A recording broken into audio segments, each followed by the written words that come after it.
శుభోదయం.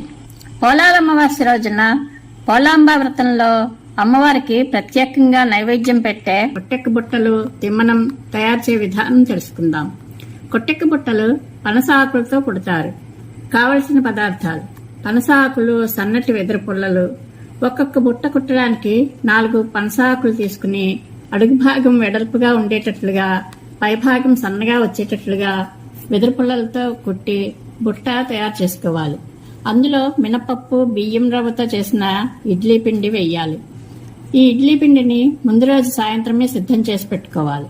ఒక పెద్ద కళాయి గిన్నెలో అడుగున నీళ్లు పోసి పనసాకులు వేసి వాటిపైన వెదురు పుల్లలతో కుట్టి ఉంచిన పనసాకు బుట్టలలో 3 వంతుల వరకు ఇడ్లీ పిండిని పోసి పెట్టి పైన మంచి బట్ట వాసన కట్టి అందులో ఇడ్లీ పిండి వేసి మూత పెట్టి స్టవ్ మీద పెట్టి స్టవ్ వెలిగించాలి.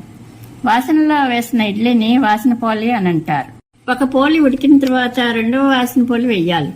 పోలి విరగకుండా తీయాలి. పెరగని పోలి నైవేద్యం పెట్టాలి. 2 పోలీలు ఉడికితే అప్పుడు కొట్టెక్కు బుట్ట ఉడుకుతుంది.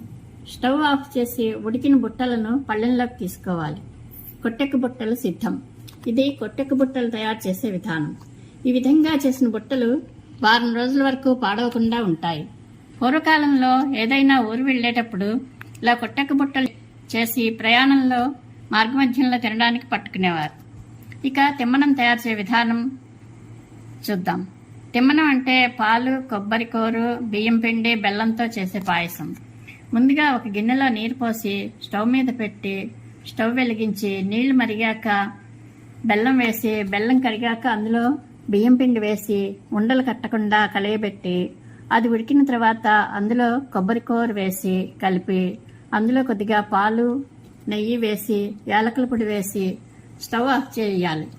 తిమ్మనం సిద్ధం. పోలాంబ అమ్మవారికి నైవేద్యానికి కొట్టెక్కు బుట్టలు, తిమ్మనం సిద్ధం. పరమేశ్వరానుగ్రహ ప్రాప్తిరస్తు. శుభం భూయాత్.